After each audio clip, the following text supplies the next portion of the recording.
Bonjour, bienvenue à toutes et tous au sein de l'EHPAD Les 5 Sens au CHU de Clermont-Ferrand. Nous vous proposons de découvrir de manière novatrice notre établissement à travers une visite immersive inédite, tant culturelle, artistique que patrimoniale, racontée par nos résidents. Ce musée virtuel a pu voir le jour grâce à la conférence des financeurs du conseil départemental du Puy-de-Dôme que nous remercions chaleureusement. En espérant que ce voyage réalisé par Laetitia Portal d'Hello Art Up vous plaise, bonne visite à tout le monde.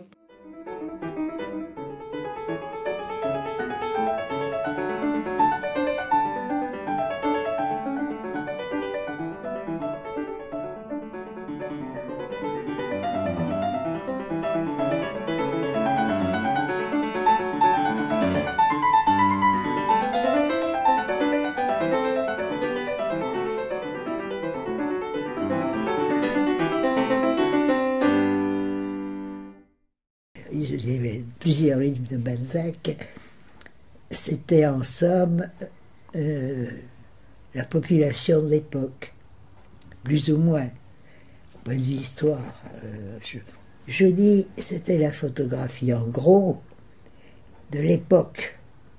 Rappelez-vous, il a écrit Le ventre de Paris. C'était les Halles, plus ou moins. C'est des trucs de l'époque.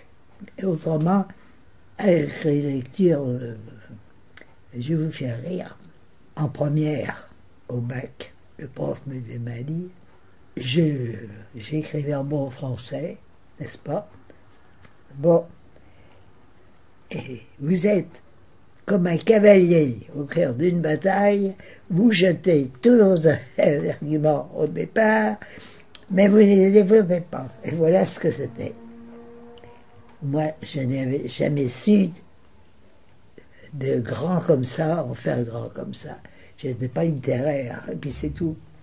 Mais, vous voyez, si on se demande des souvenirs, je pourrais leur donner encore des formules de chimie, des trucs comme ça. J'étais plus scientifique que littéraire. Le mouvement de la mer, avec la frange de l'écume, c'est exactement comme ça, comme c'est.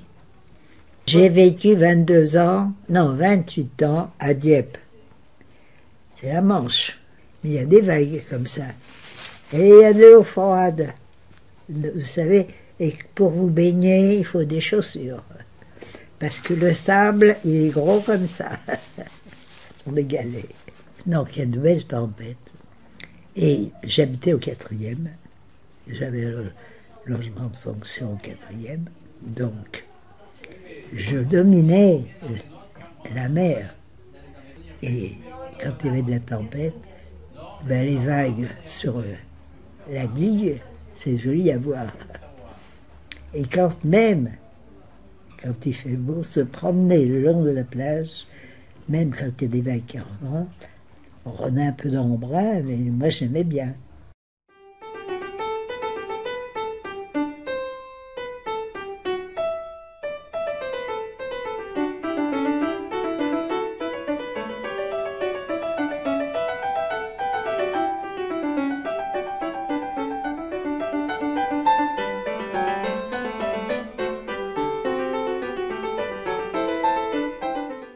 Les volcans, je connais les noms, mais je ne les ai je n'ai jamais vu aucun volcan en éruption.